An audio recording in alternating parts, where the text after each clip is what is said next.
His name was Albert Stevens. He was a house painter from California, a quiet man, unremarkable in the way that most good people are unremarkable. He had a family. He had a life. He had, in the spring of 1945, what his doctors told him was terminal stomach cancer. They told him he had months to live. They were wrong. Albert Stevens did not have cancer. He had a benign gastric ulcer, a condition so treatable that with the right medication he could have lived a completely normal life. But Albert Stevens never received that medication. Because on May 14, 1945, while Albert was sedated for what he believed was cancer surgery, a doctor injected him with plutonium. Not to treat him, not to help him. To study what plutonium does to the inside of a human body. Albert Stevens woke up from that surgery not knowing what had been put inside him. He went home. He raised his family. He lived, as far as he knew, as a man who had somehow survived cancer against all odds. He died in 1966. He never knew. His body, when it was later analyzed, was so saturated with radioactive material that he had accumulated more radiation exposure than any other human being in recorded history. The most radioactive person who ever lived, and he spent his entire remaining life thinking the only remarkable thing about him was that he had beaten cancer. He had never had cancer, and they never told him. To understand how a man could be injected with plutonium without his knowledge, you have to understand where the world was in 1945. The Manhattan Project was in its final months. 3 years of the most intensive scientific effort in human history had produced something that would change warfare, geopolitics, and the entire trajectory of civilization, the atomic bomb. But the scientists working on the project had a problem. Nobody knew what plutonium did to the human body. Plutonium had only been synthesized for the first time in 1940. It was so new, so untested, so completely without any history of human exposure, that the researchers working with it had almost no data on how it behaved inside living tissue. They knew it was radioactive. They knew radioactivity caused damage. But the specific questions that mattered, how quickly does the body absorb it? Where does it accumulate? How long does it stay? At what dose does it kill? These questions had no answers. And the people working with plutonium every day in the Manhattan Project laboratories needed answers. Not in 5 years. Not after careful ethical review. Now. The man tasked with finding those answers was Dr. Joseph Hamilton, a physician at the University of California, who had been working on radioactive isotope research since the 1930s. Hamilton was brilliant, driven, and operating in an environment where the urgency of the war effort had pushed ethical considerations so far to the margins that they had, for practical purposes, disappeared. Hamilton designed a program to inject human subjects with plutonium and track how their bodies processed it. The subjects were not told what was being injected. They were not told they were part of a study. They were not volunteers. They were patients, already ill, already frightened, already entirely dependent on the doctors standing over them. And the first subject Hamilton chose was not Albert Stevens. He was a black truck driver from North Carolina who had been injured in a car accident. And what happened to him set the pattern for everything that followed. His name in the program's records was HP-12. His real name was Ebb Cade. He was a 53-year-old African-American construction worker who had been seriously injured in a car accident near Oak Ridge, Tennessee, in February 1945, one of the main sites of the Manhattan Project. He was brought to the Manhattan Project Hospital for treatment of his injuries. While he was there, still recovering from the accident, doctors injected him with 4.7 micrograms of plutonium, a dose nearly 5 times what would later be calculated as the maximum safe lifetime exposure. He was not told, he was not asked. Over the following weeks, as the plutonium moved through his body, doctors collected samples, urine, feces, blood to track its distribution. They extracted 15 of his teeth to analyze the plutonium accumulation in his bone tissue. The teeth were extracted without anesthesia. Ebb Cade eventually recovered from his injuries well enough to leave the hospital, and he did. He walked out before the researchers had finished their study. He simply left, disappeared from their records. He died 4 years later. What killed him was never publicly established. His family, if they knew about any of this, never spoke publicly about it. The records of what was done to Ebb Cade remained classified for nearly 5 decades. He was the first. There would be 17 more. And the most disturbing case of all was still 3 months away. Albert Stevens was 58 years old when he walked into the University of California Hospital in San Francisco in the spring of 1945. He had been experiencing stomach pain for months, Tests suggested a large mass in his stomach lining. His doctors concluded, based on those tests, that he had terminal stomach cancer, advanced, inoperable, months to live. Albert Stevens was terrified. He agreed to surgery. He trusted his doctors, as people do, as people must, when they are ill and frightened and sitting in a hospital with a death sentence hanging over them. On May 14, 1945, while Albert was sedated on the operating table, Dr. Joseph Hamilton injected him with 2 forms of plutonium, Pu-238 and Pu-239, dissolved in solution and administered directly into his bloodstream. The surgery then proceeded. The mass in Albert's stomach was removed and examined. It was not cancer. It was a benign gastric ulcer, treatable, non-fatal. The kind of thing that, with the right medication, would have caused Albert Stevens modest inconvenience rather than existential terror. Albert Stevens did not have cancer. Albert Stevens had never had cancer. The doctors in that operating room knew this when they looked at what they had removed, and they did not tell him. They did not tell him about the misdiagnosis. They did not tell him about the plutonium. They sent him home. Albert Stevens returned to his life, his family, his work as a painter. He assumed he had survived cancer, that he was one of the lucky ones.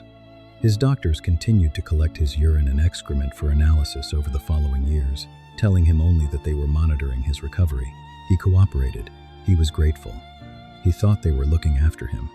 They were studying him. The plutonium inside Albert Stevens did not leave his body. It does not work that way. Plutonium bonds to bone tissue. It accumulates. It stays. It emits radiation continuously, slowly, for years. For the remaining 21 years of Albert Stevens' life, his bones were irradiating him from the inside. He painted houses. He celebrated birthdays. He watched his family grow. And every single day, without knowing it, he was the most radioactive human being alive on Earth. Albert Stevens died in 1966. He died, as far as he knew, as a man who had survived cancer, a quiet victory in a quiet life. His family mourned him. They buried him. They remembered him the way families remember ordinary men, with love, with specific details, with the knowledge that the world was smaller without him. What his family did not know was that the story did not end at the burial. After Albert Stevens died, researchers exhumed a portion of his remains and analyzed his bone tissue. What they found confirmed something remarkable. Albert Stevens had accumulated an estimated 6,400 rem of radiation exposure over his lifetime from the plutonium injected into him in 1945. To put that number in context, the dose considered immediately life-threatening is around 300 to 500 rem received in a short period. Albert Stevens received 6,400 rem over 21 years. The fact that he lived as long as he did that, he died at 79 of heart failure rather than radiation-induced cancer, is something researchers still cannot fully explain. The slow, sustained nature of the exposure, spread across decades rather than delivered at once, appears to have been the difference between a survivable dose and a fatal one. His body, even in death, was so radioactive that it required special handling. His ashes, kept by researchers after the exhumation, were, decades later, still measurably radioactive. The full truth about what had been done to Albert Stevens did not become public until 1994, when President Clinton ordered the declassification of documents related to Cold War human radiation experiments, and journalist Eileen Wellsom published her investigation into the program. Albert Stevens had been dead for 28 years by then. His family finally learned the truth, not from a doctor, not from the government, not from an apology issued while the man was still alive. From a newspaper article, Albert Stevens and Ebb Cade were not isolated cases. Between 1945 and 1947, 18 people were injected with plutonium as part of the Manhattan Project's human experimentation program. The subjects were selected from hospital patients who were already ill, people whose prognosis was considered poor enough that the researchers felt the additional radiation exposure was an acceptable risk. An acceptable risk, assessed by the people doing the injecting, without telling the people being injected. The subjects included patients at hospitals in San Francisco, Chicago, Rochester, and Oak Ridge. They included, alongside Albert Stevens and Ebb Cade, a young man of 24 who was injected without consent while being treated for a bone injury, a woman being treated for a skin condition, patients whose records describe them with the clinical detachment of laboratory inventory. Beyond plutonium, the program expanded in subsequent years to include injections of other radioactive materials, polonium, uranium, Americium is part of the Atomic Energy Commission's ongoing research into the biological effects of radioactive exposure. The Advisory Committee on Human Radiation Experiments, established by President Clinton in 1994, ultimately identified approximately 4,000 cases of deliberate human radiation experimentation conducted by or funded by the U.S. government between 1944 and 1974. 4,000. The plutonium injections were the most extreme, but they existed within a vast ecosystem of government-funded experiments on human beings who had not been informed and had not consented. Prisoners were exposed to radiation in their testicles to study the effects on fertility. Cancer patients were given whole-body radiation doses far beyond therapeutic levels. Mentally disabled children were fed radioactive oatmeal. Newborns had radioactive tracers introduced into their systems. The justification, always and consistently, was the same: national security, scientific necessity, the greater good. The people making that justification were not the ones being injected. In 1995, the Advisory Committee on Human Radiation Experiments delivered its final report to President Clinton. The report was 900 pages long. It documented thousands of experiments. It named institutions. It named researchers. It established, beyond any meaningful doubt, that the United States government had for 30 years conducted systematic, deliberate, non-consensual radiation experiments on its own citizens. The committee's recommendations included direct apologies to surviving subjects and their families, acknowledgement of wrongdoing, and financial compensation. The Clinton administration apologized to the surviving subjects and their families. A small number of survivors received financial settlements. The government expressed regret. By the time any of that happened, most of the subjects were dead. Ebb Cade had been dead for nearly 50 years. Albert Stevens had been dead for nearly 30. The researchers who designed the program, who selected the subjects, who administered the injections, who collected the samples and published the findings and built their careers on data extracted from people who never agreed to give it, most of them had also died by then, of old age, in their homes, professionally celebrated. Nobody was charged. Nobody was prosecuted. The documents were declassified not because the government decided the public deserved to know, but because a journalist named Eileen Wellsome spent years tracking down records, families, and paper trails that government agencies were not eager to help her find. She won the Pulitzer Prize for it in 1994. The people she wrote about never got a prize. They got injected. Here is the thought I keep returning to after spending weeks inside this story. Albert Stevens spent 21 years believing he had survived cancer. He had never had cancer. He spent 21 years being quietly irradiated by material his own government had put inside him without his knowledge. He spent 21 years being periodically visited by researchers collecting his bodily waste under the pretense of caring about his health.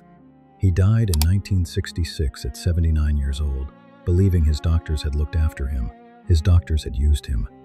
And the most disturbing thing is not the injection, not the misdiagnosis, not even the decades of silence. The most disturbing thing is that Albert Stevens died grateful. He died grateful to the institution that had deceived him. He never got the chance to know the truth. He never got the chance to be angry. And I think about that. I have been thinking about that since the moment I first read his file, and I cannot find a way to make peace with it. Can you? This has been Hollow Cure, the history they buried. We dig it up. If this story stayed with you, if Albert Stevens is now a name you will not forget, subscribe, because we are not done.